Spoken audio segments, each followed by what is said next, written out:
C'est une mission accomplie pour le ministre de la Défense nationale et ancien combattant. Tout s'affiche réussi depuis la tribune de la conférence internationale sur la sécurité, jusqu'en marge de ces rencontres bilatérales avec les hautes personnalités russes, ainsi que d'autres nationalités qui ont participé comme le Congolais Kabanda. Gilbert a eu des fructueux entretiens avec les vice-ministres russes de la Défense. Face au général, un des décideurs clés de la Russie, l'envoyé de la RDC a insisté sur la vision de son pays par rapport aux enjeux géopolitiques de l'heure, à savoir les non-alignements stricts par rapport aux superpuissances dans les affaires intérieures des uns comme des autres, à l'échiquier politique mondial. La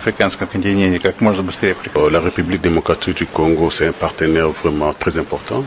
À l'époque aussi, l'Union soviétique a beaucoup aidé aussi la République démocratique du Congo. C'est la RDC qui va décider quels sont des engins ou quelles sont des armes qu'ils veulent, quelles sont la technologie qu'ils veulent apprendre chez la Russie. Pour transmettre la technologie, vraiment la RDC a besoin de la formation. Gilbert Kabanda a rappelé son interlocuteur russe qu'il existe un accord entre la République démocratique du Congo et la Russie, ratifié depuis 2018. C'est l'objectif immédiat pour le ministre de la Défense congolaise de doter l'armée de son pays des équipements de haute gamme pour le combat en l'air, sur l'eau, ainsi que sur la terre. Le vice-ministre russe de la Défense a déclaré être prêt de répondre en urgence à toute demande formulée par le chef de l'outil de la défense de la RDC. Fournir, la Russie est d'accord, c'est question des modalités pratiques pour beaucoup de matériel dans le meilleur délai. Les mêmes promesses fermes étaient déjà faites par Anatoly Panchek, le directeur régional russe de la coopération